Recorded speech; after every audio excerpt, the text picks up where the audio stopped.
Download aplikasi Tarbiyah Sunnah di handphone Anda. Tersedia di Google Play dan App Store.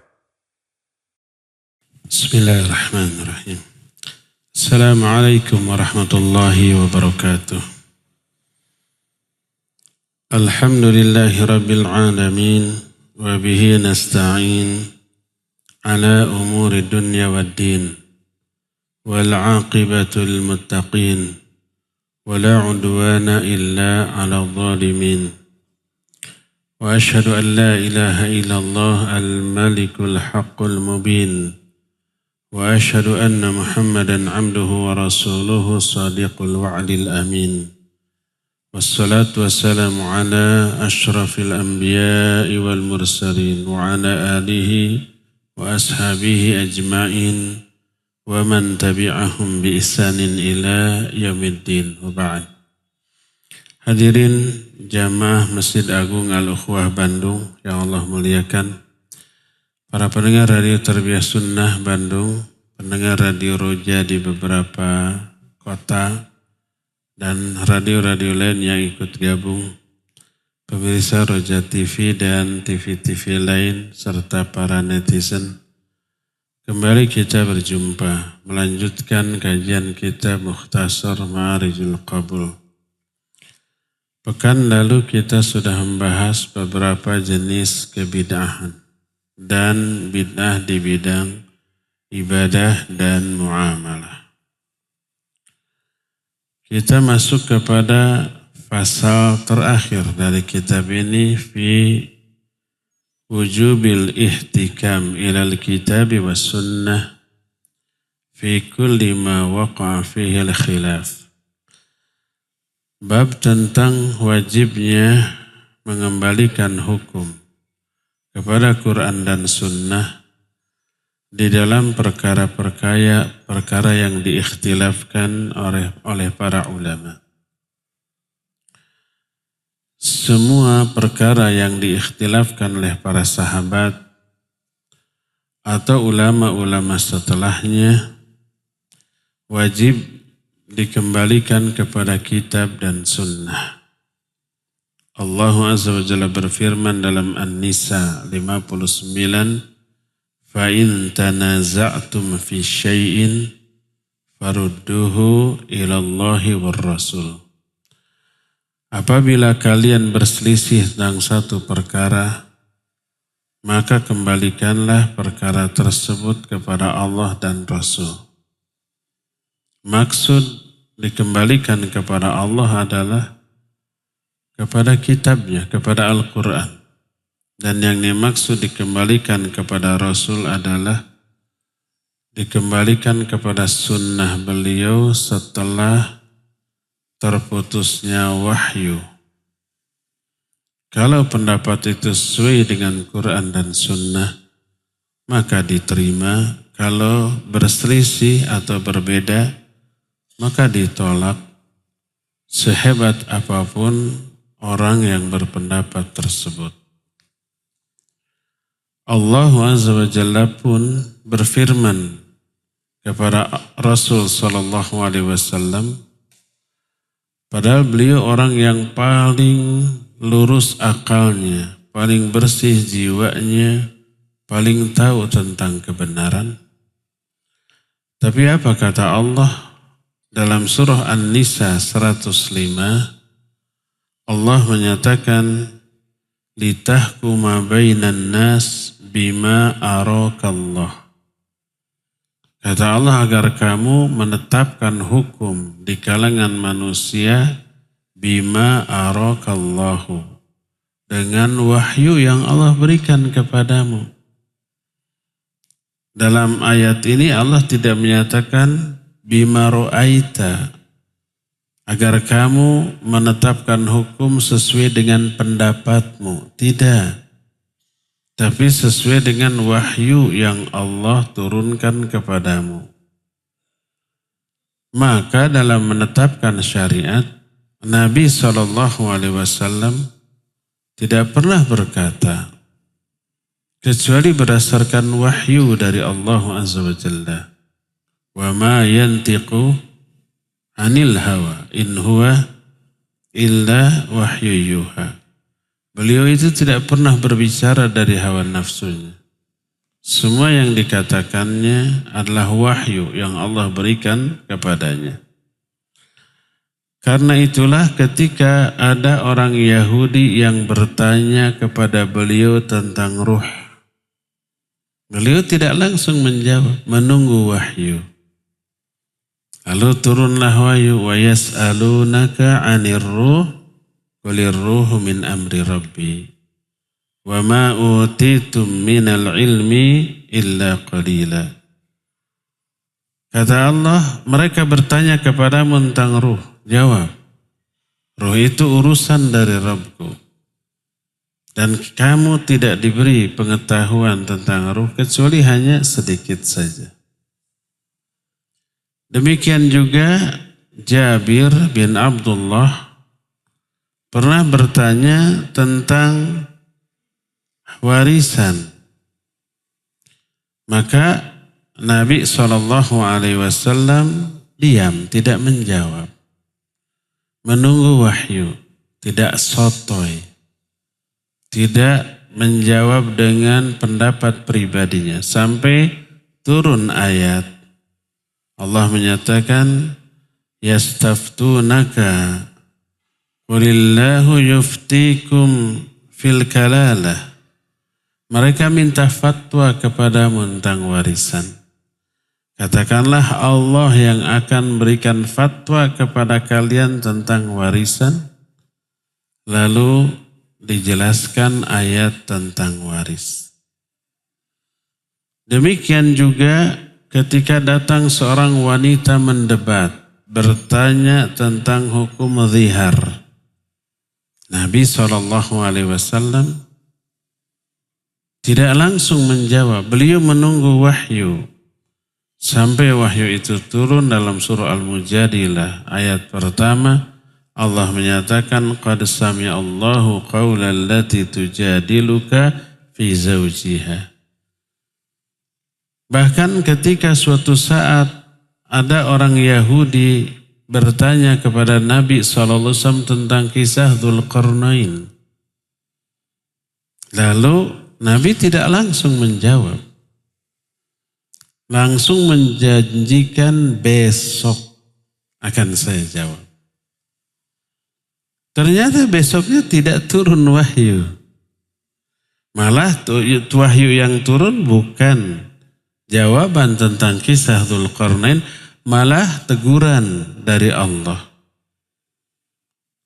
Sampai dalam surah Al-Kahfi dikatakan, jangan kau berkata, inni fa'ilu dzalika qada illa ayyasha Allah. Wa aku akan melakukan hal itu besok. Gak boleh. Tapi katakanlah insya Allah. Jadi besoknya ketika si Yahudi nagih, beliau tidak berani menjawab. Besoknya lagi, nagih lagi, tidak berani menjawab. Sampai jadi bahan olok-olok. Di kalangan kita ada orang yang ngaku nabi, tapi ketika diminta janjinya, balasannya cuma besok. Sekalipun beliau dalam posisi terdesak begitu, beliau tidak berani menjawab tanpa instruksi wahyu. Sampai turunlah ayat tentang Dzulqarnain. Dalam surah Al-Kahfi ayat-ayat yang hampir akhir. Karena itu apabila Nabi SAW berani berkata tentang syariat, padahal dari pikirannya sendiri, dari pendapatnya sendiri, lalu diaku-aku itu firman Allah, maka Allah mengancam. Dalam surah Al-Haqqah 44 sampai 48 Allah menyatakan, walau taqawwala alaina ba'dal aqawil la akhadna minhu bil yamin thumma laqata'na minhu al-watin fama minkum min ahadin anhu hajizin. Seandainya dia, yaitu Muhammad sallallahu alaihi wasallam, taqawwala. Taqawul itu berbicara mengatasnamakan orang lain atau pihak lain. Dalam hal ini taqawwala alaina, berbicara atas nama kami, mengatasnamakan Allah. Walau taqawwala alaina ba'dul aqawil, dalam sebagian pembicaraan. Padahal datang dari diri sendiri. Taqawul itu berbicara dari diri sendiri tapi mengatasnamakan pihak lain. La akhadna minhu bil yamin, pasti akan aku pegang dia dengan tangan kanan kami. Tsumma laqata'na minhu watin. Lalu kami putus urat lehernya itu seketika itu juga. Itu ancaman kepada Nabi SAW. Oleh karena itu beliau tidak berani berbicara agama tanpa wahyu, hanya dari pikirannya sendiri. Karena itu berkata Ali bin Abi Thalib radhiyallahu an, "Lau kana ad-dinu bir-ra'yi lakana asfal al-khuf aula bil masi min a'lahu. Wa qad ra'aitu Rasul sallallahu alaihi wasallam yamsahu ala dhahiri khuffi." Seandainya agama ini didasarkan pada ra'yu, pada pendapat orang, niscaya bagian bawah sepatu lebih layak untuk diusap daripada bagian atasnya. Jadi ketika berwudu lalu memakai sepatu, berwudulah seperti biasa sampai mengusap kepala dan dua telinga. Pas giliran membasuh sepatu nggak, giliran membasuh kaki, sepatu nggak perlu dibuka. Cukup bagian atasnya saja yang diusap, satu kali usapan. Tanpa harus dibuka, dengan syarat sepatu itu dipakai dalam keadaan suci. Kita berwudu dulu, lalu pakai sepatu, setelah itu batal. Nah pas wudu lagi, sepatunya nggak perlu dibuka, diusap bagian atas. Padahal bagian atas itu bagian yang bersih, yang kotor malah bagian bawah. Nginjak apapun, mungkin termasuk najis yang diinjak, mungkin. Tapi kok Nabi SAW mengusap bagian atas? Lalu Ali berkomentar, seandainya agama didasarkan pada ra'yu, niscaya bagian bawah sepatu lebih layak untuk diusap daripada bagian atasnya. Tapi aku melihat Rasul SAW mengusap bagian atas dari sepatunya.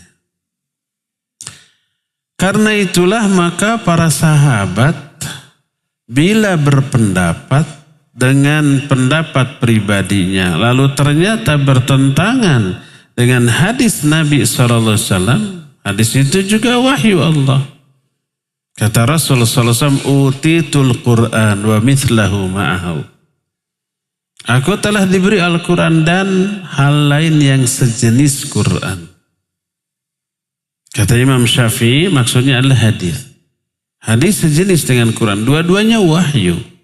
Bukan pendapat pribadi Nabi SAW. Makanya kalau sahabat menemukan pendapat pribadi atau fatwa dirinya berbeda dengan hadis, langsung beliau itu rujuk, melemparkan pendapatnya dan mengambil hadis Nabi SAW. Ada seseorang namanya Ats-Tsaqafi. Umar radhiyallahu an berfatwa tentang seorang wanita yang haid. Lalu setelah mendatangi Ka'bah pada hari An-Nahr. Hari An-Nahr itu hari ke-10 di bulan Dzulhijjah. Hari penyembelihan. Agar dia itu begini. Difatwakan oleh Umar. Maka berkata Ats-Tsaqafi, "Inna Rasul sallallahu aftani fi mithli hadhil mar'ah bi ghairi ma aftaita bihi." Rasul SAW memberikan fatwa kepada wanita yang kasusnya persis seperti wanita ini, tapi fatwanya berbeda dengan fatwa yang kau berikan.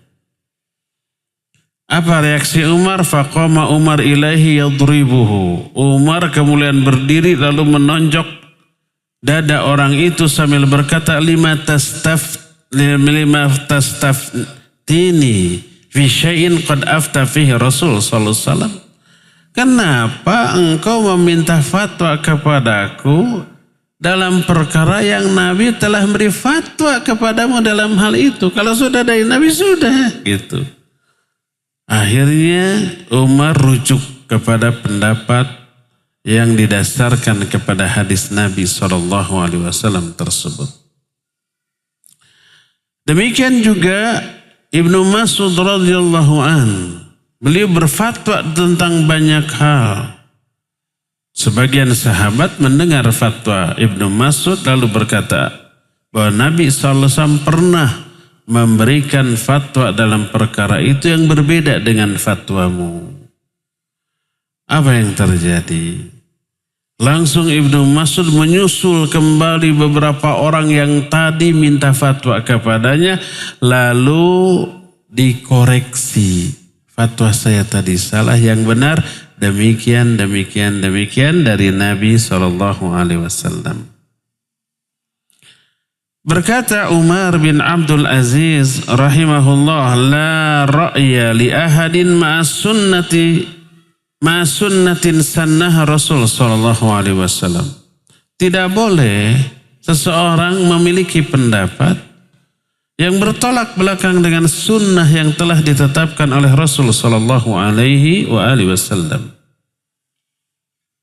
Termasuk Imam Syafi'i rahimahullah, beliau berkata, ajma'an nas ala anna man istabanat lahu sunnatun an Rasulillah sallallahu alaihi wasallam lam yakun lahu ayyada'aha liqauli ahadin minan nas.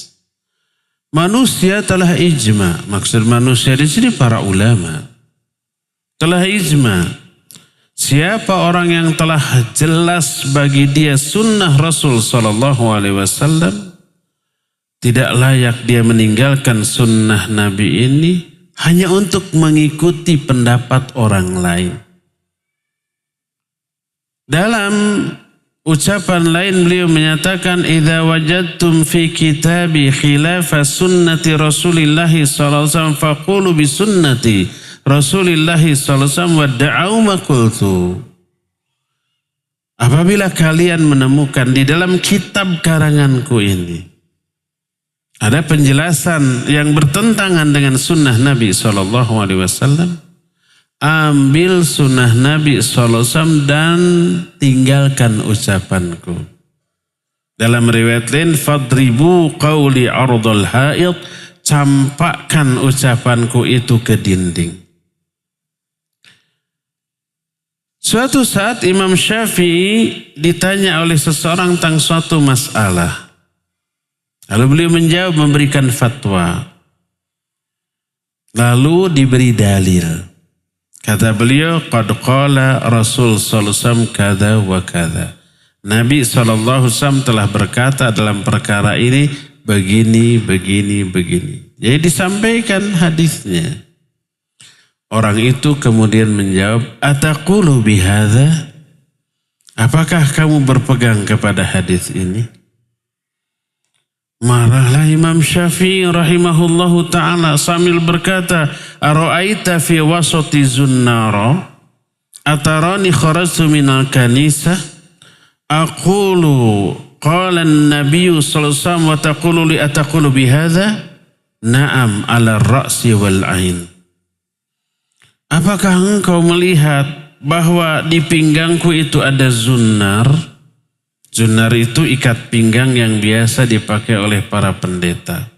Apakah engkau melihat aku keluar dari gereja? Aku berkata bahwa Rasul bersabda begini, lalu kamu bertanya, kamu memegang hadis ini? Aku jawab, iya, ala ra'si wal aid. Ya, aku simpan hadis itu di atas kepalaku, di atas ubun-ubunku, menunjukkan amat sangat tingginya posisi sunnah Nabi dalam pandanganku. Dalam riwayat lain ketika orang itu bertanya, kamu berpegang kepada hadis ini? Fartadda Syafi'i rahimahullah wasfarra launuhu. Bergetarlah tubuh Imam Syafi'i karena marah. Berubahlah warna wajah beliau menjadi memerah lalu berkata, waihak, ayyu ardin tuqilluni wa ayyu sama'in tudhilluni. Idza rawaitu an Rasulillahi syai'an falam aqul bihi na'am 'ala ar-ra'si wal 'ain. Celaka engkau. Bumi mana yang akan aku pijak? Langit mana yang akan menaungi aku kalau aku meriwayatkan hadis dari Rasul SAW lalu aku tidak berpegang teguh kepada hadis itu? Ini menunjukkan bahwa para imam termasuk Imam Syafi'i rahimahullahu ta'ala sangat-sangat meninggikan, memuliakan hadis Nabi SAW yang didasarkan kepada wahyu. Allah berfirman dalam surah Al-A'raf ayat yang ketiga. Kata Allah, ittabi'u ma unzila ilaikum min rabbikum wa la tattabi'u min dunihi awliya qalilan ma tadhakkarun. Ikuti apa yang telah diturunkan kepada kalian dari Rabb kalian. Itu ikuti Quran dan Sunnah. Dan jangan kalian mengikuti selain itu. Sedikit sekali di antara kalian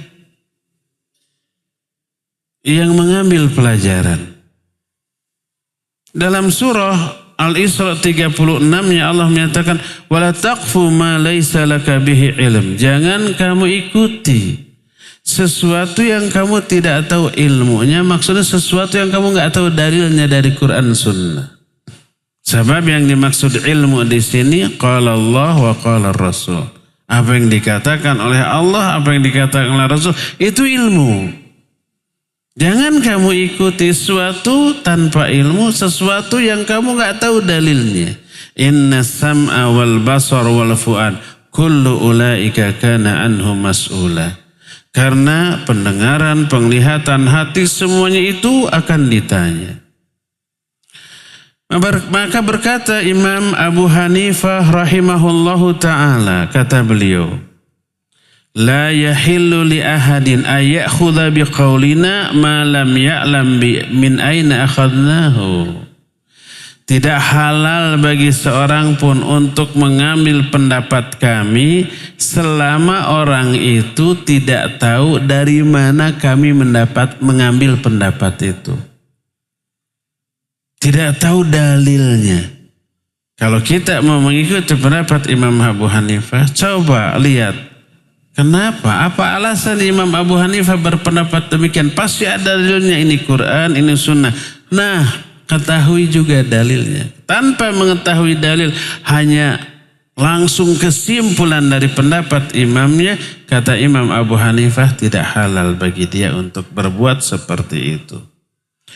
Dalam ungkapan lain masih kata Imam Abu Hanifah, haramun ala man lam ya'rif dalili ayyufti bi kalami. Itu haram atas orang yang tidak mengetahui dalilku untuk berfatwa dengan ucapanku.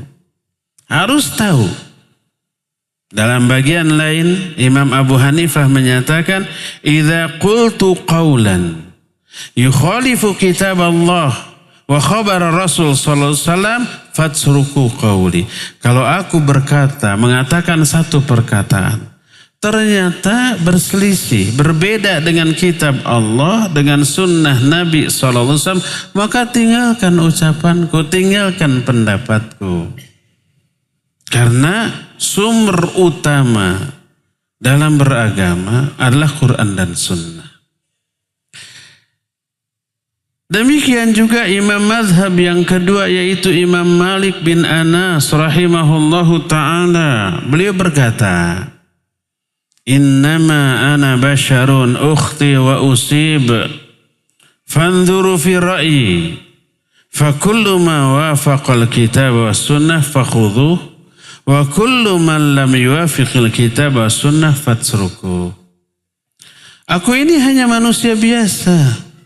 Kadang aku salah, kadang aku benar. Maka teliti dulu seluruh pendapatku. Maka semua pendapatku yang sesuai dengan kitab dan sunnah silakan ambil. Semua pendapatku yang tidak sesuai dengan Quran sunnah maka tinggalkan. Itu fatwa dari Imam Malik. Dalam bagian lain berkata Imam Malik, laisa ahadun ba'dan Nabi sallallahu alaihi wasallam illa yu'khadhu min qawlihi wa yusrak illa Nabi sallallahu alaihi wasallam. Tidak ada seorang pun selain Nabi kecuali pendapat orang itu boleh diambil, boleh ditinggalkan kecuali Nabi sallallahu alaihi wasallam. Dalam lafaz lain beliau menyatakan kullu qawlin yu'khadh wa yutrak illa sahiba hadhil makbarah.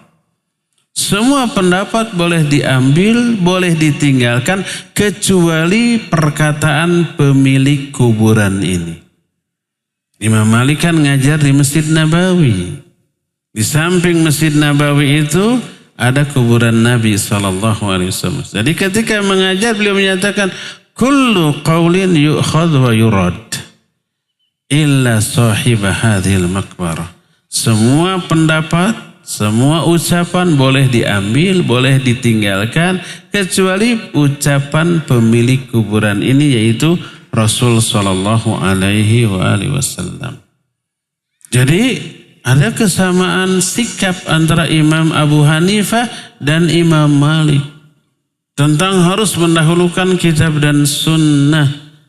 Kalau telah mengambil fatwa ulama, lihat dalilnya, ketahui dalilnya. Tanpa mengetahui dalil dari Quran dan sunnah, Imam Abu Hanifah melarang, Imam Malik melarang. Karena apa? Karena sumber agama Quran sunnah. Termasuk Imam Syafi'i rahimahullah yang sudah kita jelaskan tadi. Kata beliau, ajma'al muslimun ala anna man istabanat lahu sunnatu Rasulillah sallallahu alaihi wasallam lam yahilla lahu ay yada'aha liqauli ahadin. Siapa kaum muslimin telah ijma bahwa siapa orang yang telah jelas baginya sunnah Nabi, hadis Nabi sallallahu alaihi wasallam, tidak halal baginya meninggalkan hadis ini hanya karena mengikuti ucapan orang lain, sehebat apapun orang tersebut. Tak akan melebihi kehebatan Nabi sallallahu alaihi wasallam. Beliau pun berkata, fattabi'uha wa la taltafitu ila qauli ahadin. Ikuti sunnah itu, jangan berpaling kepada ucapan orang lain untuk meninggalkan sunnah, jangan. Ikuti sunnah tersebut.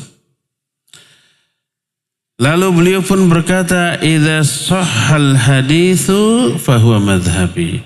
Kalau ada satu hadis yang sahih, maka itulah madhabku. Beliau pun berkata, idza ra'aitumuni aqulu qawlan wa qad sahha 'anin nabi sallallahu alaihi wasallam khilafahu fa'lamu anna aqli qad dhahab. Apabila kalian melihat aku mengatakan satu perkataan, ternyata menyimpang dari sunnah Nabi SAW, ketahuilah akalku itu telah hilang. Jangan ikuti ucapanku, ikutilah ucapan Nabi SAW. Di bagian lain beliau pun menyatakan pula, kullu ma qultu fakana anin Nabi sallallahu alaihi wasallam khilafa qawli mimma yasihu fahadithun Nabi sallallahu alaihi wasallam aula fala tuqalliduni. Semua yang aku katakan ternyata ada hadis Nabi sallallahu alaihi wasallam yang berbeda dengan ucapanku dari hadis yang sahih, maka hadis Nabi yang sahih lebih utama untuk diikuti, maka jangan kalian bertaklid kepadaku. Itu ucapan Imam Syafi'i selaras dengan ucapan dua imam sebelumnya. Lihat lagi apa yang diucapkan oleh Imam Ahmad rahimahullahu ta'ala.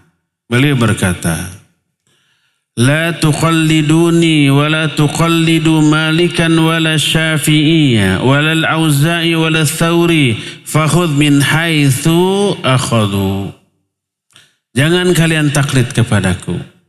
Jangan juga taklid kepada Imam Malik, kepada Imam Syafi'i, kepada Imam Al-Auza'i, kepada Imam Al-Thawri, Imam Sufyan Al-Thawri. Tapi ambil oleh kalian dari mana mereka mengambil pendapat itu.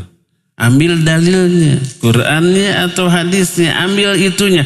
Bukan ambil kesimpulan dari ayat dan hadis tersebut.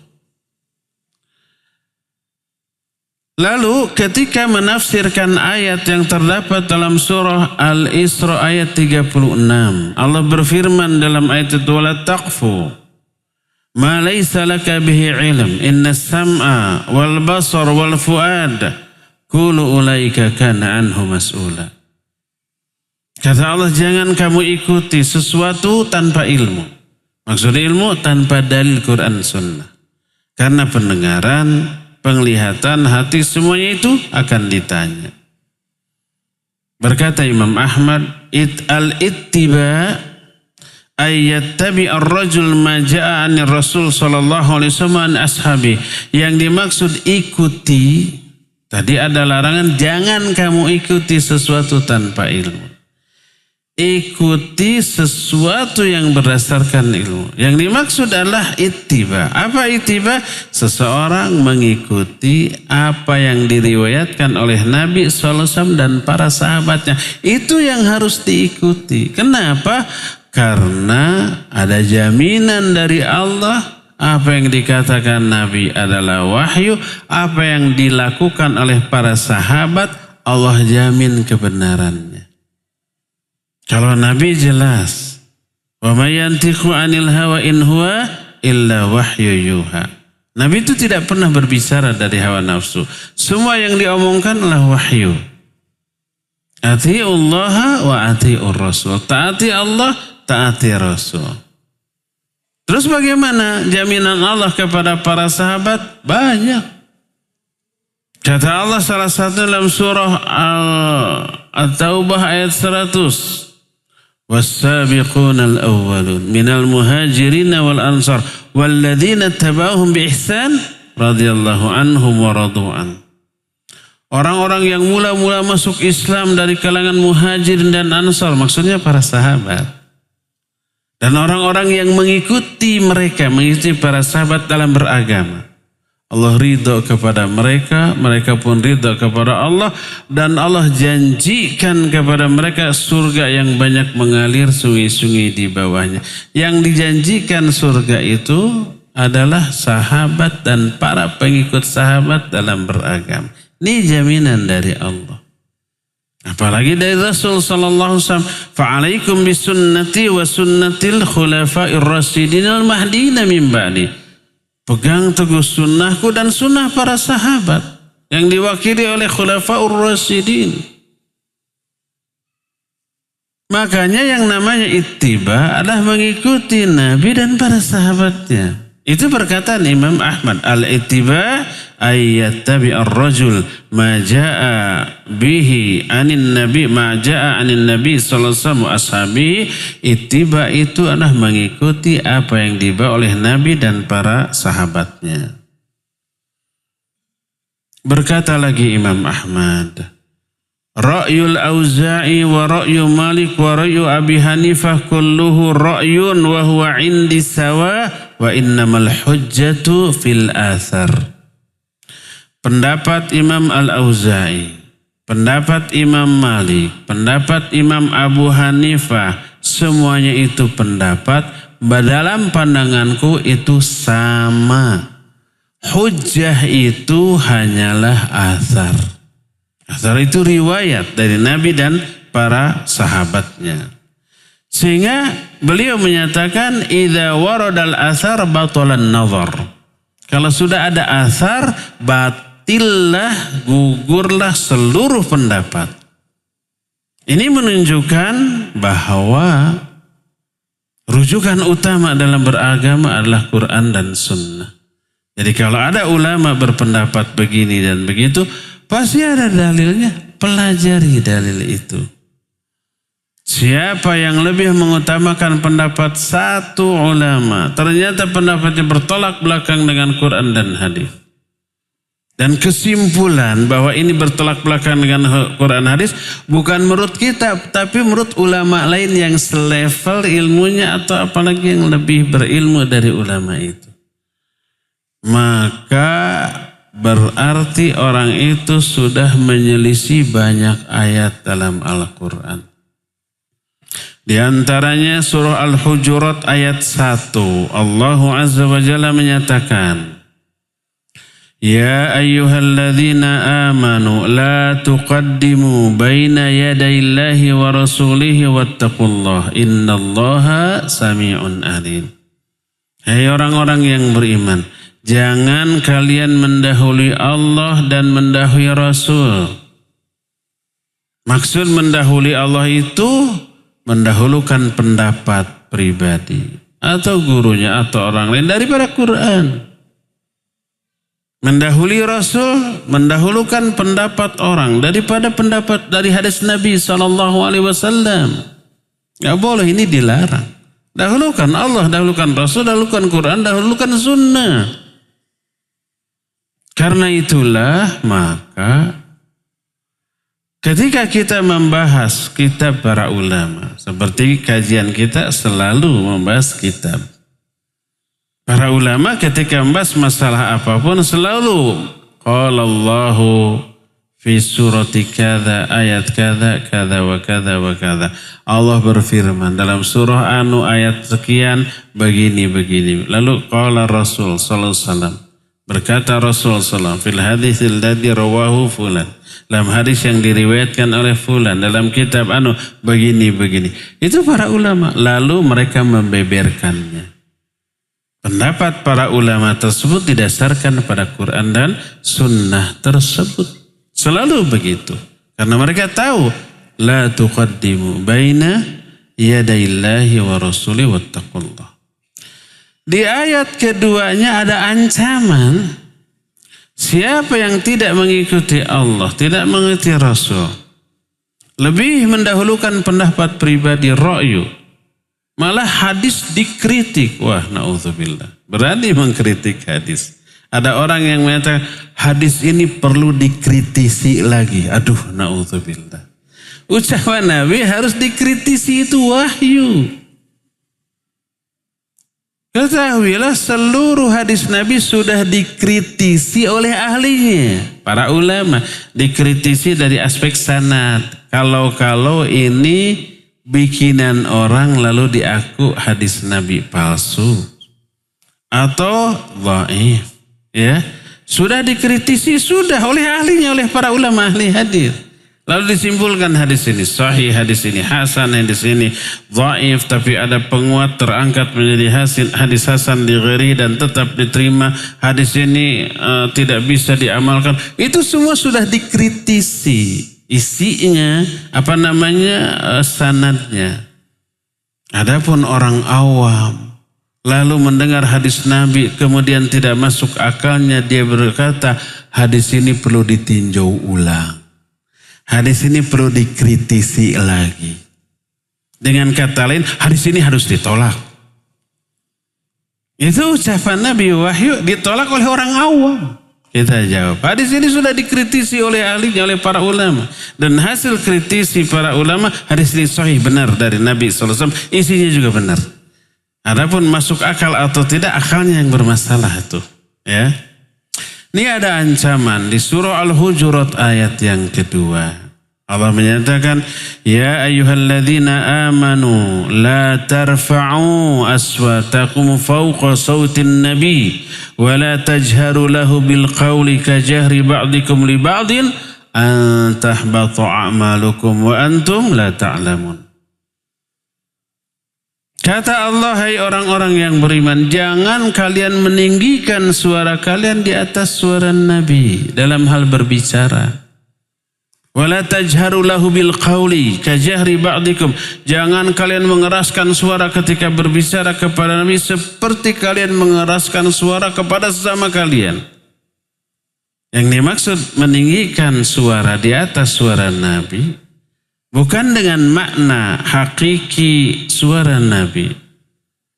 Karena itu hanya berlaku untuk para sahabat. Kita kan tidak berbicara dengan Nabi langsung karena gak sejaman, gak setempat. Tapi maknanya jangan mendahulukan ra'yumu daripada hadis Nabi SAW. Karena meninggikan suara di atas suara Nabi itu kelancangan terendah. Walaupun isi ucapannya benar, tapi nada suaranya melebihi nada suara Nabi, ini sudah terlarang. Apalagi kalau isi ucapannya berbeda, bertolak belakang dengan isi ucapan Nabi, dengan hadis Nabi, jauh lebih terlarang. Apa konsekuensi yang berat bagi kita? Antahbatu a'malukum wa antum la ta'lamun wa antum la tash'urun. Nanti batal, gugur, terhapus amal-amal pahala kalian tanpa kalian sadari, tanpa kalian ketahui. Tiba-tiba gugur saja amalnya, terhapus. Merasa masih punya pahala dalam dirinya, hasil dari ibadah beragam. Ternyata terhapus. Kenapa? Hanya karena kita lebih mendahulukan pendapat pribadi, akal, fikiran daripada Al-Quran dan As-Sunnah. Maka berkata Imam Syafi'i rahimahullahu ta'ala, ma min ahadin illa wa tadhahaba alaihi sunnah li Rasulillahi SAW wa ta'zubu anhu. Illa wa tadhhabu alai sunnatun li Rasulullah sallallahu alaihi wasallam wa ta'zubu anhu famahma qultu min qaulin aw asaltu fihi an Rasulillah sallallahu alaihi wasallam khilafa ma qultu fal qawlu ma qala Rasul sallallahu alaihi wa huwa qawli wa ja'ala yuraddidu hadzal kalam. Tak ada seorang pun di kalangan muslim kecuali disebutkan harus berpegang teguh kepada sunnah Rasul sallallahu alaihi wasallam. Ketika aku berkata atau aku menetapkan satu kaidah, satu hukum, tapi ternyata menyelisihi sunnah Rasul sallallahu alaihi wasallam, maka sunnahku itulah yang menjadi pendapatku. Beliau ulang ini berkali-kali. In sahal hadis fahuwa madhabi. Kalau ada satu hadis sahih, maka itulah madhabku. Karena itulah, maka wajib kita mengembalikan pendapat yang diperselisihkan oleh para ulama, kembalikan ditimbang dengan Quran dan Sunnah. Umpamanya ada satu kasus yang diperselisihkan oleh para ulama. Menurut ulama ini sunnah, menurut ulama itu bukan sunnah. Atau katakanlah bid'ah. Mana yang benar? Pelajari dalil, alasan kedua-duanya. Lalu ambil dalil yang menurut kita lebih kuat. Ketika itu, ini pendapat ini lebih kuat dalilnya. Ambil itu, adapun pendapat yang kita tidak ambil, yang menurut kita menyimpang dari sunnah, tapi dipegang teguh oleh para ulama, kita ihtiram kepada ulamanya. Hormat, tidak boleh menuduh, wah ini bid'ah, wah ini sesat, wah ini menyimpang. Sudah. Kalau kita sholat berdua atau berdampingan dengan orang lain berbeda dengan kita, amalkan yang menurut kita benar, hormatlah, ihtiramlah kepada pendapat yang kita tidak ambil, selama pendapat itu ada rujukannya dari para ulama. Inilah yang dijelaskan dan dicontohkan oleh para ulama. Kadang ketika kita sholat berjamaah, gerakan kita kan berbeda dengan gerakan di kiri kanan kita ya. Ketika sami Allahu liman hamidah, ada yang sedekap, ada yang ke bawah. Ketika mau sujud, ada yang 2 lutut dulu, ada yang 2 tangan dulu. Ketika bangkit dari sujud menuju berdiri, ada yang duduk istirahat dulu, ada yang langsung. Ya, ketika umpamanya tahiyat akhir di rakaat yang di sholat yang 2 rakaat, seperti subuh, seperti sholat sunat, seperti sholat Jumat, seperti sholat Id, ada yang duduknya iftirash, ada yang duduknya tawarruk. Berbeda-beda itu. Tapi itu ma'ruf diperselisihkan, diikhtilafkan oleh para ulama. Apa yang harus kita lakukan? Pelajari dalil kedua-duanya. Ketika sami Allahu liman hamidah, ada yang sedekap, ada yang ke bawah. Kita pelajari kenapa ini sedekap, kenapa itu ke bawah. Ketika mau sujud, ada yang lutut dulu, ada yang tangan dulu, pelajari. Ambil yang menurut kita dalilnya lebih kuat dan ihtiram atau menghormati, menghargai pendapat yang kita tidak ambil. Makanya walaupun di kiri kanan kita berbeda dengan kita, jangan ribut salahnya. Kenapa kamu begitu? Saya mau begini, itu bid'ah loh. Enggak boleh seperti itu. Jadi beramalah dengan dalil yang sudah sampai ke dirinya masing-masing. Dan inilah yang dikatakan oleh Imam Asy-Syatibi rahimahullah dalam kitab Al-I'tisam. Kata beliau, ikhtilaful ulama ka'ittifaqihim. Ikhtilaf para ulama itu adalah kesepakatan mereka. Kok bisa ikhtilaf berbeda tapi dianggap sepakat? Karena semua ulama sepakat masing-masing orang harus beramal berdasarkan dalil yang dia ketahui, berdasarkan ilmu yang sampai kepadanya. Wala taqfu ma laisa laka bihi ilmun. Ayat ini yang dipegang. Jangan kamu ikuti sesuatu yang kamu nggak tahu ilmunya, nggak tahu dalilnya. Yang saya tahu tentang hal ini dalilnya begininya begini, walaupun berbeda dengan yang lain. Yang lain begitu karena menurut dia ilmu yang sampai, dalil yang sampai begitu. Berarti kita dengan dia sama-sama beramal dengan ilmu. Di sana kesepakatannya. Sama-sama sepakat beramal berdasarkan dalil yang sampai ilmunya kepada kita. Dan kita tidak bisa memaksa. Pokoknya kamu harus seperti saya gerakannya. Padahal ilmu yang sampai kepada dia berbeda dengan ilmu yang sampai kepada saya. Kan gitunya. Contohnya ketika sami Allahu liman hamidah kita sedekap, yang lain ke bawah. Kamu harus sedekap. Karena hadisnya nih. Apa kata dia? Saya belum tahu hadis itu, yang saya tahu hadisnya begini ke bawah gitu. Sudah berarti dia beramal berdasarkan ilmu, kita juga beramal berdasarkan dalil, berdasarkan sama-sama beramal berdasarkan dalil. Di sanalah kesepakatan. Nggak mungkin kita maksa orang mengamalkan amal yang ilmunya belum sampai kepada dia. Inilah yang kata Imam Syatibi rahimahullah menyatakan ikhtilaful ulama kattifaqihim. Ikhtilafnya para ulama itu kesepakatan mereka. Kesepakatan di mana? Sepakat beramal berdasarkan dalil, bukan berdasarkan taklid dan hawa nafsu. Kalau setiap orang seperti ini sikapnya aman dalam perbedaan. Itulah yang terjadi di kalangan para ulama. Walaupun para ulama berbeda pendapat, kadang pendapat itu tadad. Tadad itu kontradiktif. Seperti Imam Syafi'i menyatakan kunut subuh itu sunnah. Yang lainnya menyatakan bid'ah. Bid'ah dengan sunnah itu musuh gerot itu. Nggak bisa dikompromikan.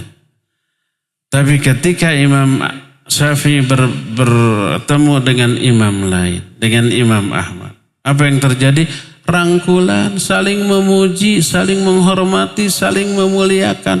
Enggak saling menuduh, enggak saling bertengkar. Kamu membid'ahkan saya. Emang bid'ah? Enggak begitu tuh. Akhirnya berantem. Enggak. Mereka tetap memelihara ukhuwah di atas perbedaan karena mereka masing-masing faham perbedaan itu menunjukkan adanya kesamaan sikap. Apa kesamaannya? Sama-sama beramal berdasarkan dalil atau ilmu yang sampai kepadanya. Maka inilah yang menyatukan kita dalam perbedaan. Inilah toleransi yang harus ditanamkan. Tetap menyatu bersama bareng ibadah di tengah perbedaan pendapat dan amalan di kalangan kita. Maka tak ada lagi saya nggak mau berimam kepada dia. Makruh karena berbeda, akhirnya menyempal, akhirnya timbul fitnah. Ini intoleran sifat seperti itu, ya. Nggak mau sholat, nggak mau berimam kepada makmum yang berbeda dengan diri, sikap yang sangat intoleran. Kalau kita, siapapun imamnya, selama dia muslim, mau salah, mau benar, selama sholatnya sah untuk dirinya, maka kita sah sholat bermakmum di belakangnya. A'immatukum yusalluna alaikum fa idza asabu falakum walahum wa idza akhtau falakum wa alaihim. Imam itu mengimami, memimpin sholat kalian. Kalau imam benar, pahala bagi imam, pahala bagi kalian. Kalau imam salah, maka pahala bagi kalian, pahala atas ketaatannya dan dosa atas imam. Beres. Siapapun imamnya, asal dia muslim dan kesalahannya tidak membatalkan sholatnya, maka kita bermakmum kepadanya. Inilah toleransi dalam beribadah, ya. Adapun kalau imamnya beda dengan kita, misah saja, makruh, itu intoleran. Entah pendapat siapa yang dia pegang. Para ulama menyatakan seperti itu, ya. Inilah penjelasan kita di sore hari ini tentang wajibnya kita merujuk kepada Quran dan Sunnah di tengah perbedaan. Insya Allah ini menjadi materi penutup dari kitab ini. Untuk Jumat yang akan datang kita sudah akan membahas kitab yang baru lagi. Cukup sampai di sini dan kita buka sesi tanya jawab. Khusus untuk hari Jumat, tanya jawab hanya diperuntukkan bagi pendengar dan pemirsa Roja, baik radio ataupun TV, yang akan dipandu oleh host kita Abu Lukman di studio Radio Roja Cilengsi. Kepada Abu Lukman dipersilakan, wa sallallahu ala nabiyina Muhammadin wa ala alihi wa ashabihi wassalam. Silakan. Baik Ustaz, kita angkat pertanyaan pertama dari Bapak Ahmad Bastian di Jakarta. Izin bertanya Ustaz, keempat mazhab fikih adalah benar Ustaz. Bolehkah kita mengambil keempat-empatnya untuk rujukan? Dan mengapa dan apa pertimbangannya mayoritas warga muslim Indonesia menggunakan mazhab Syafi'i? Terima kasih. Tafadhol Ustaz. Barakallahu fiik.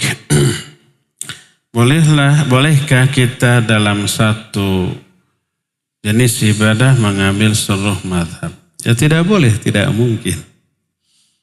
Salat umpamanya, semua mazhab kita campur adukan, ya beda-beda. Ketika takbir Allahu Akbar, Imam Malik, mazhab Maliki tidak mengangkat tangan dan tidak sedekap. Tiga imam mazhab yang lainnya sedekap. Mau mana yang kita ambil? Kalau semuanya diamalkan ya nggak mungkin. Pasti hanya satu, ya. Termasuk umpamanya dalam urusan-urusan ibadah-ibadah yang lain. Seperti yang sudah saya jelaskan tadi, ya. Pelajari dalil-dalil para ulama tersebut yang berbeda pendapat. Kita ambil yang menurut kita lebih kuat, tapi ihtiram terhadap pendapat yang kita tidak ambil. Inilah pendapat yang dipegang teguh oleh para ulama dan dijelaskan oleh para ulama. Sesuai dengan ayat wala taqfu ma laisa laka bihi ilm. Jangan kamu ikuti sesuatu tanpa dalil, tanpa ilmu, tanpa mengetahui sumber rujukannya. Maka dengan demikian kita mutmain, kita tenang. Kenapa kamu begitu? Saya tahu dalilnya ini. Ya, walaupun nggak hafal teksnya, minimal maknanya kita sampaikan. Kalau ternyata kita menemukan hujah baru, oh ternyata pendapat yang selama ini saya ambil lemah dalilnya, yang kuat ini, lalu berubah, nggak masalah. Berubah pendapat Dari pendapat begini kepada pendapat begitu menunjukkan kita terus belajar, tidak stuck. Jangankan kita, level para ulama saja begitu. Imam Syafi'i berpendapat begini, besoknya beda lagi pendapatnya. Karena ada ilmu baru. Makanya di kalangan mazhab Syafi'i kita mengatakan ada qaul qadim, ada qaul jadid. Qaul qadim adalah pendapat yang lama. Qaul jadid adalah pendapat yang baru. Dan berbeda antara qaul qadim dan qaul jadid. Termasuk ulama-ulama zaman Kiwariyah.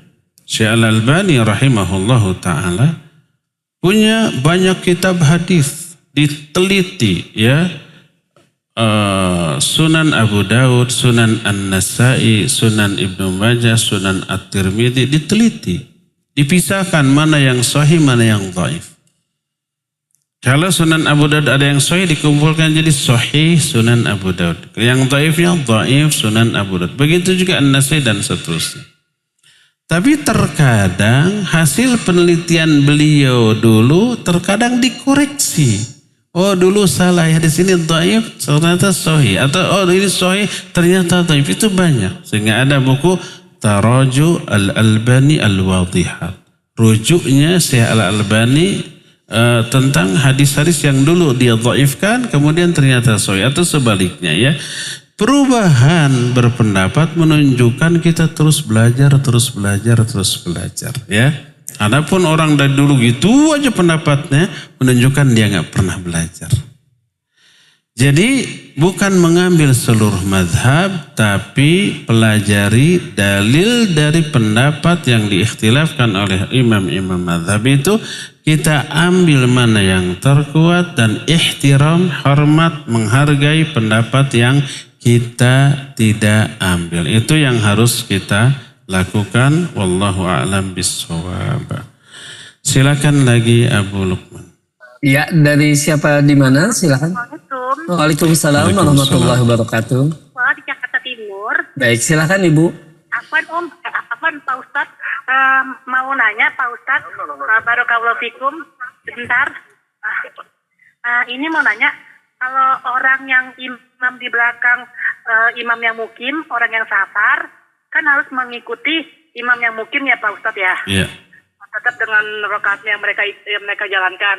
Kalau Isya 4 nggak dikosor. Halo? Iya, Ya, terus? silakan. Tapi kalau makmumnya mukim, imamnya safar, apakah makmum itu tetap mengikuti imam yang safar? Dikosor Pak Ustadz. Ya. Baik. Itu pertanyaan Pak Ustadz. Syukran. Assalamualaikum Baik. warahmatullahi wabarakatuh. Barakallahu fikum. Waalaikumsalam warahmatullahi wabarakatuh. Wa fiiki barakallah. Iya, Ibu. Iya, betul. Innama ju'ilal imamu liyutamma bih. Hanyalah imam itu dijadikan untuk diikuti. Kalau kita musafir, dan musafir lebih utama di qasar. Tapi dia bermakmum kepada imam yang muqim, maka tidak boleh di qasar. Zuhur, asar, isya tetap 4 rakaat ya. Nah sekarang sebaliknya. Kalau musafir jadi imam, si makmumnya yang muqim. Pertama, hukum asal tidak boleh musafir jadi imam bagi yang muqim. Kecuali kalau diizinkan atau bahkan disuruh, silakan, boleh. Kemudian si imam karena musafir diqasar. Bagaimana dengan makmumnya? Makmumnya tetap 4 rakaat, tapi gerakan-gerakan si imam tetap wajib diikuti. Ketika imam 2 rakaat selesai salam, makmum karena mukim wajib 4 rakaat menambah kembali jumlah rakaat yang kurang menjadi 4 rakaat. Makmum tidak boleh diqasar tanpa safar. Walaupun bermakmum kepada orang yang musafir yang diqasar 2 rakaat, hanya boleh mengikuti gerakan imam selama imam itu belum salam. Seusai salam nambah lagi rakaat yang kurang. Tetaplah 4 rakaat, tidak boleh mengikuti imam hanya 2 rakaat karena beda status ya. Ya, kadang-kadang ada imam yang musafir yang dijadikan imam oleh mukim, kemudian dikosor 2 rakaat dan orang yang mukim menambah 2 rakaat kembali setelah salamnya imam yang safar. Demikian Bu, wallahu a'lam bishawab. Silakan lagi Abu Lukman. Jazakallahu khairan Ustaz atas penjelasannya. Dan pertanyaan berikutnya Ustaz dari Bapak Dika di Cikeas Ilir dan juga penanya lain yang sejenis Ustaz, terkait dengan mazhab Imam Syafi'i Ustaz yang menjadi mayoritas di Indonesia. Apakah wajib mengikuti mazhab ini bagi orang Indonesia Ustaz, ataukah bisa mengikuti mazhab yang lain? Tafadhol Ustaz. Taib, barakallahu fiik. Bermazhab itu tidaklah wajib. Yang wajib mengikuti Quran dan Sunnah menurut pemahaman ahli, para ulama, siapapun ulama yang diikutinya, ya.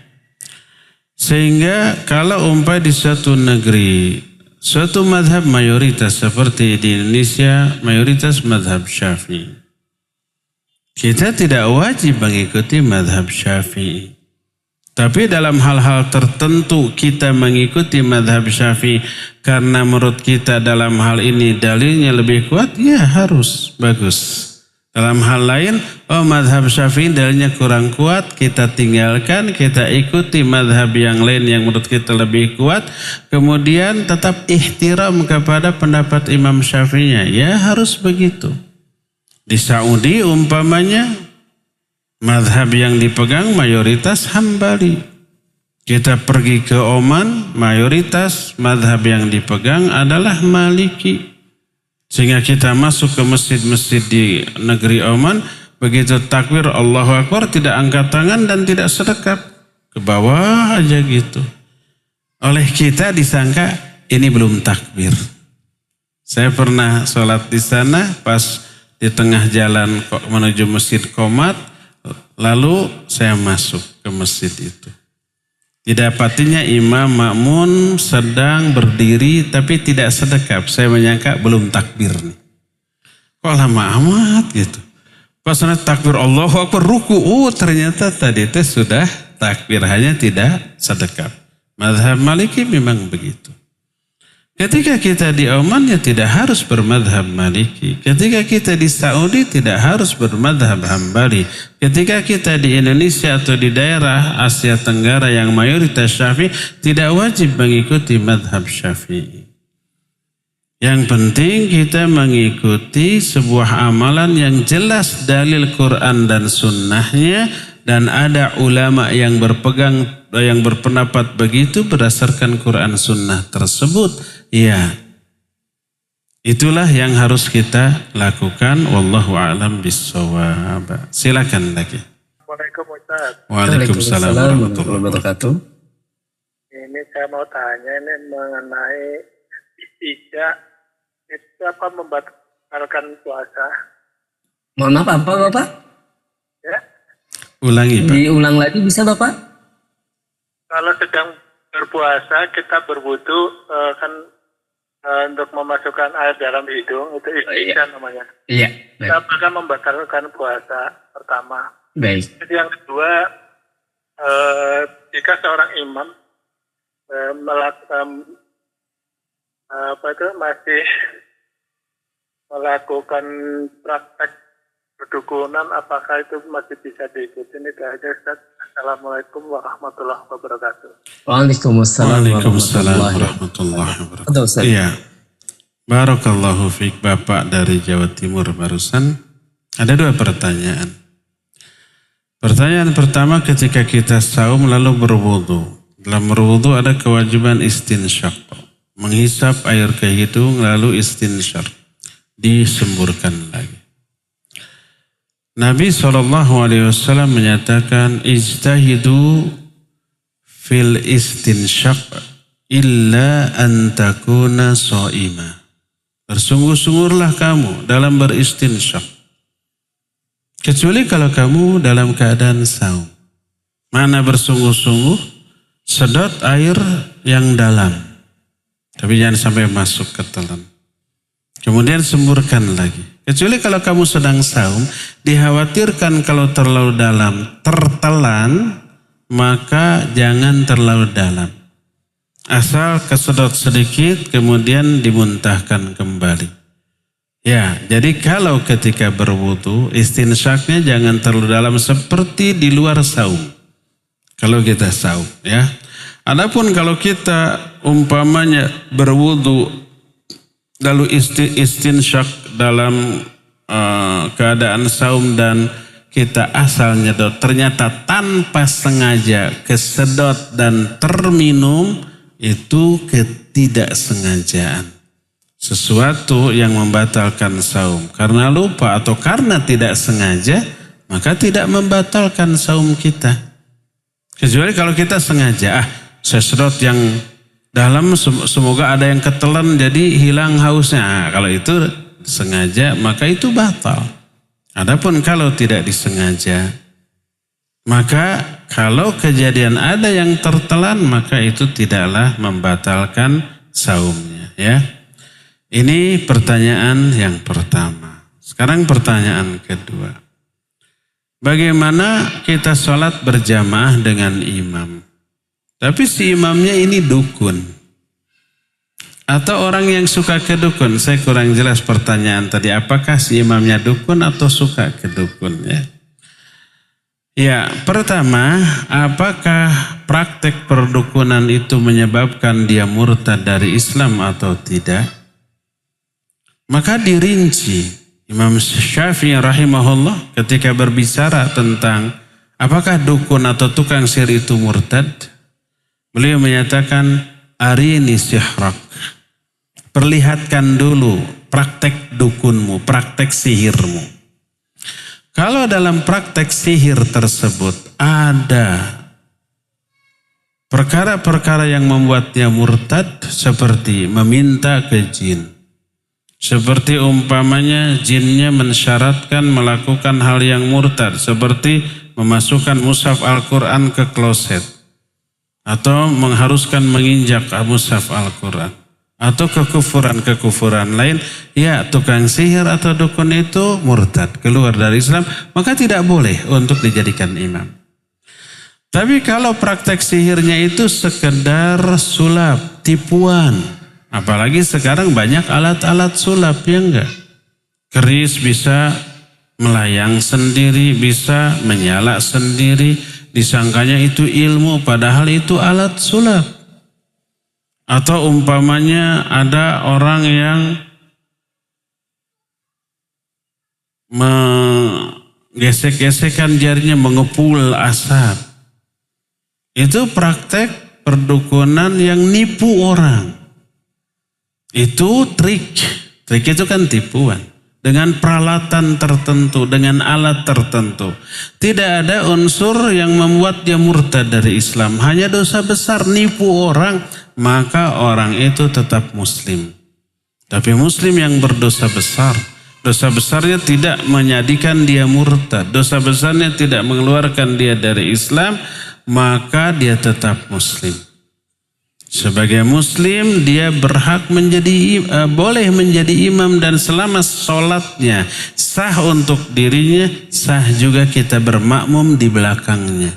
Dosa besarnya tidak menggugurkan keislaman dia.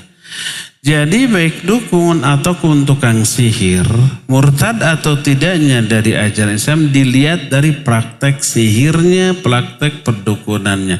Kalau ada unsur-unsur amalan syarat yang menyebabkan mereka kufur, maka tidak boleh dia jadi imam. Diperlakukan seperti orang kafir. Tapi kalau prakteknya hanya menipu orang, tidak ada unsur kemurtadan, unsur beribadah kepada selain Allah, meminta kepada selain Allah, hanya nipu dengan trik-trik sulap, maka dia tetap muslim, tapi muslim yang berdosa besar. Maka selama dia masih muslim, sah sholat untuk dirinya, sah juga keimamannya, boleh kita bermakmum di belakangnya. Walaupun tidak afdol. Yang afdol adalah tunjuklah orang yang soleh, yang benar bacaannya, enak didengar, membuat semua makmum menjadi nyaman dan tumaninah menjadi makmum di belakangnya. Wallahu a'lam. Silakan lagi Abu Luqman. Jazakallahu khairan Ustadz atas jawaban dan penjelasannya. Berikutnya Ustadz, pertanyaan dari Luqmanul Hakim di Subang. Izin bertanya Ustadz, bagaimana hukumnya apabila makmum dalam sholat subuh tidak mengikuti imam yang berkunut Ustadz, yakni tidak mengangkat tangan dan tidak mengaminkan. Mohon penjelasannya Ustadz, barakallahu fikum. Tafadhol Ustadz. Baik. Kunut diikhtilafkan oleh para ulama. Dan ini khilaf yang ma'ruf, yang masyhur. Imam Syafi'i rahimahullah menyatakan ini sunnah. Berdasarkan hadis Nabi SAW ketika beliau kunut nazilah 40 hari. Isinya melaknat kepada orang-orang kafir yang membantai para sahabat. Di setiap sholat, zuhur, asar, maghrib, isya, subuh, selama 40 hari turun ayat yang melarang. Berhentilah beliau. Lalu di hadis itu, illa fi sholatil fajr kana yaqnutu hatta faraqad dunya. Kecuali dalam sholat fajar, sholat subuh. Beliau tetap kunut sampai beliau meninggal dunia. Inilah dalil yang dijadikan pegang oleh Imam Syafi'i rahimahullah tentang sunnahnya kunut subuh. Ulama yang lain menyatakan bid'ah. Karena apa? Ada seorang anak sahabat nanya ke bapaknya, ya abati, qad sallaita khalfa Rasulillahi sallallahu alaihi wasallam wa Abu Bakar wa Umar wa Uthman wa Ali, afakanu yaqnutuna fi salatil fajr? Hai bapak, engkau sudah salat di belakang Nabi, Abu Bakar, Umar, Uthman, Ali. Maksudnya di 5 masa kepemimpinan. Ketika Nabi ada, sholat di belakang Nabi. Nabi wafat, sholat di belakang Abu Bakar. Abu Bakar wafat, sholat di belakang Umar, Uthman, Ali. Lebih dari 30 tahun masa kekhalifahan Khulafaur Rasyidin.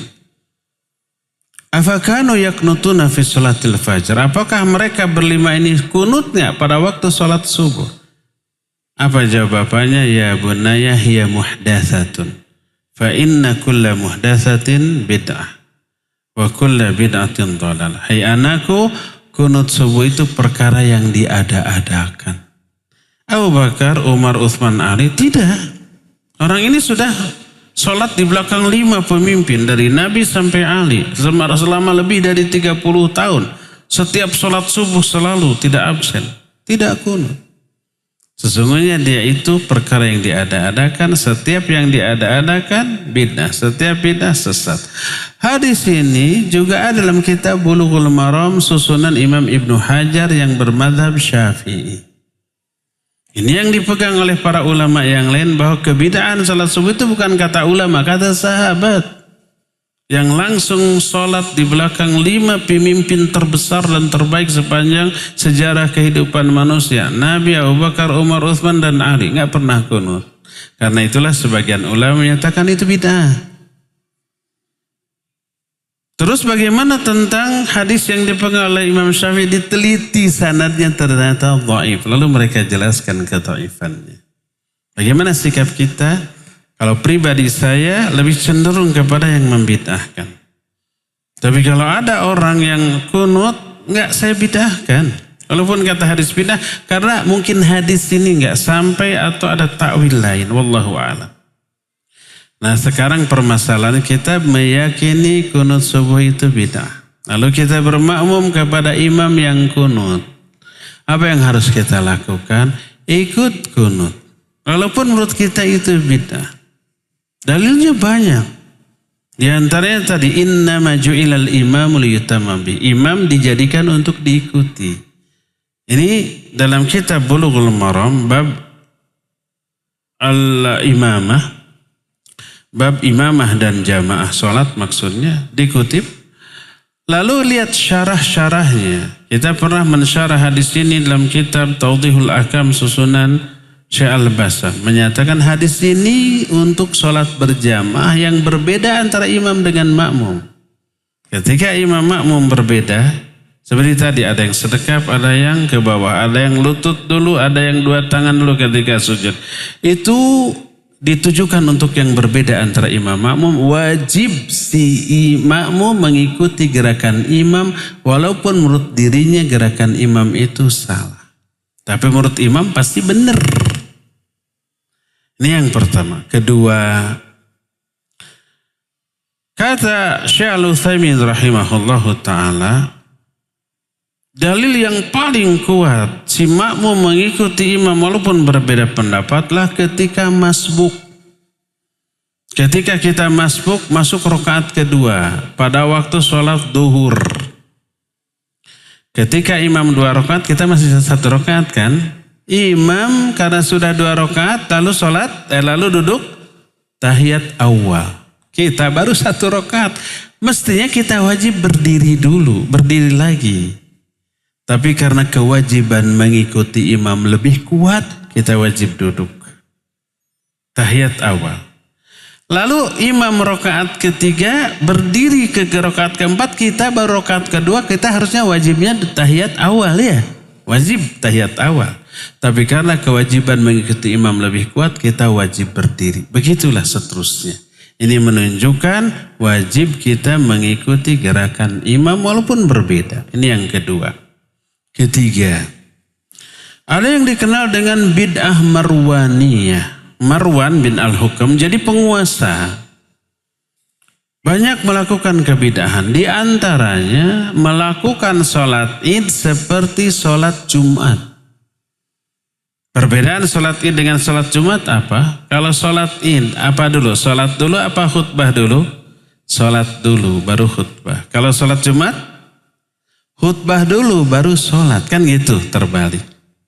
Marwan melakukan sholat id seperti sholat Jumat, yaitu khutbah dulu baru sholat. Para sahabat masih banyak yang hidup diingkari. Tapi kekeh peteke. Maka disebut bid'ah marwaniyah. Melakukan kebid'ahan dalam hal sholat id. Terus bagaimana sikap para sahabat? Di dalam riwayat itu tidak ada kelanjutannya bagaimana. Jadi saya pernah bertanya kepada seorang syekh namanya Syekh Akram Az-Ziyadah. Saya tanya, ma mauqifus sahabah hina idzin? Afakanu yusalluna ma'al imam? Walau kanat sholatul imam mukhalafatan lis-sunnah. Bagaimana sikap para sahabat ketika itu? Apakah mereka sholat bersama imam? Walaupun sholatnya imam itu menyimpang dari sunnah. Atau mereka misah diri gitu. Apa kata beliau? Kanu yusalluna ma'al imam. Walau kanat sholatul imam mukhalafatan lis-sunnah. Mereka tetap sholat bersama imam walaupun si imam melakukan kebid'ahan, menyimpang dari sunnah. Berdasarkan nas innama ju'ilal imamu liyutamma bih. Imam dijadikan untuk diikuti. Fa idza asabu falakum walahum wa idza akhtau falakum alaihim. Kalau imam benar, pahala bagi imam, pahala bagi kalian. Kalau imam salah, pahala bagi kalian, dosa atas imam. Apalagi kalau para sahabat menyempal, menyendiri, bisa diserang. Bisa dianggap buat, bisa menimbulkan fitnah yang lebih besar. Makanya mereka ikut sholat bersama imam walaupun imam melakukan kebid'ahan. Inilah yang dilakukan oleh para sahabat dahulu berdasarkan nas hadis, dan ini pula yang dilakukan oleh para ulama. Kita melihat beberapa kisah. Imam Syafi'i berkunjung kepada madrasahnya Imam Abu Hanifah. Waktu itu Imam Abu Hanifah sudah meninggal. Madrasahnya Imam Abu Hanifah geger senang kedatangan Imam Syafi'i. Tapi mereka bingung, nanti sholat subuh gimana? Menurut Imam Abu Hanifah dan madhabnya itu adalah bid'ah. Imam Syafi'i nggak mungkin kita jadikan makmum, pasti jadikan imam. Tapi pasti kunut gimana? Diskusi. Hasil diskusinya menyatakan kita ikut kunut bersama imam. Pas sholat subuh, makmum siap kunut. Ternyata Imam Syafi'i langsung ruku, tidak kunut dulu. Lalu ditanya, kenapa Anda tidak kunut? Bukankah itu sunnah?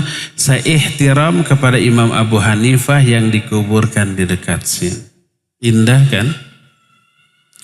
Syekh Al-Albani rahimahullah menyatakan sami Allahu liman hamidah rabbana walakal hamdu. Bid'ah dolalah, bid'ahnya orang-orang Najd. Di dalam kitab sifat salat Nabi. Sebaliknya, ulama-ulama Saudi, Syekh bin Baz, Syekh Al-Utsaimin, Syekh Al-Basam menyatakan sunnah sami Allah liman hamidah sedekap. Kata Syekh Al-Albani bid'ah. Ketika Syekh Al-Albani salat di Riyadh bermakmum kepada Syekh bin Baz, beliau sedekap sami Allahu liman hamidah. Sedekap. Ditanya, kenapa Anda sedekap? Bukankah ini bid'ah? Karena imamnya sedekap. Innama ju'ilal imamu liyutamma bih. Indah kan? Kalau toleransi ini diterapkan berdasarkan ilmu dan keikhlasan. Dari sinilah maka saya pribadi lebih cenderung kalau imam kunut kita ikut kunut. Tapi kalau saya jadi imam atau sholat sendirian subuh ketika ada uzur di rumah, sakit atau safar, maka saya tidak akan kunut gitu ya. Tapi ketika bermakmum kepada yang kunut, maka kita pun ikut kunut berdasarkan nas-nas yang tadi dijelaskan. Wallahu a'lam bishawab. Ya, cukup ya, sampai di sini saja. Insyaallah kita jumpa kembali di hari Jumat yang akan datang. Subhanakallahum bihamdik asyhadu an la ilaha illa anta astaghfiruka wa atubu ilaik. Walhamdulillahirabbil alamin. Wassalamualaikum warahmatullahi wabarakatuh.